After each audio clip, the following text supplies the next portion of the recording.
الجو حر وتعالوا نعمل مع بعض النهارده ايس كريم حلو ب6 اطعمه مختلفه. ان شاء الله يعجبكم. تعالوا نشوف مع بعض عملناه ازاي. لو اول مره تشوفوني انا اسمي بسمه محمد. ما تنسونيش بقى في الاشتراك على قناتي في اليوتيوب، قناه كوكي حلو وحادق. تعالوا نشوف مع بعض النهارده المقادير بتاعه الايس كريم.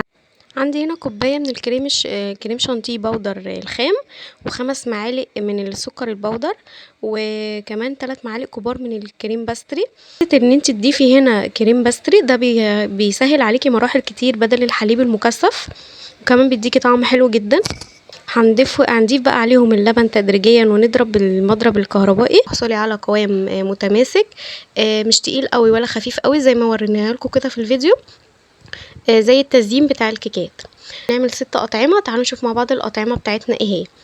هنضيف دلوقتي الطبق بتاعنا ده في التلاجة شويه يسقع، ونجهز مع بعض الاطعمه بتاعتنا. عندي هنا كيس من النسكافيه البلاك، هنضيف له معلقتين من الميه السخنه ونقلبهم كويس مع بعض عشان يدوب كويس ونركنهم على جنب.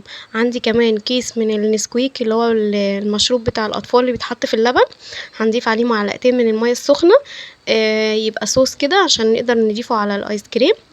عندي كمان مانجايه متقطعه، عندي كمان جيلاتي جيلي فراوله وجيلي تفاح. هناخد معلقتين كبار من جيلي التفاح ومعلقتين من جيلي الفراوله، ونضيف على كل نوع منهم معلقتين من الميه السخنه وندوبهم كويس.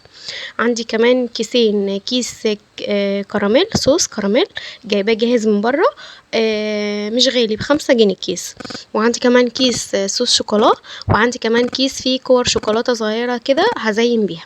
هنجيب بقى الطبق بتاعنا من التلاجة اللي كان فيه الايس كريم الفانيليا اللي هي الماده الخام اللي احنا بنستعملها. هنضيف بقى في كل طبق 3 معالق كبار من الايس كريم الفانيليا على كل طعم احنا جهزناه، ونبدأ نقلبهم كويس ونجهز كل الأطعمة معانا. هنجيب بقى كيس من اكياس التلاجة او كيس حلواني اللي هو بتاع الكريمة، او ممكن تفضيها بالمعلقة في الكوباية بتاعتك او الكاس او الاطباق، وابدأي بقى فضي كل طعم كده في كاس او في طبق، ونبدأ بقى نزين. اللي بالفراولة هنحط عليه فراولة، اللي بالمانجا هنضيف عليه مانجا، اللي بالتفاح هنضيف عليه صوص تفاح يعني من نفس الطعم اللي احنا ضفناه من الاساس. النسكافيه هنضيف عليه شويه بودر نسكافيه متفضلين كده شلناهم، وهنحط كرة شوكولا على الوش. الكراميل هنفتح كيس الكراميل الصوص ونضيف على الايس كريم الكراميل، ونبدأ بقى نزين اي تزيينات خفيفة عندك، مش عايزة تزينيه براحتك. ده كده الشكل النهائي للكاسات الايس كريم بتاعتي بعد ما جمدتها في الفريزر 5 ساعات. بصوا شايفين هو هنا بيسيب علامة كده بالمعلقة وانت بتقطعي.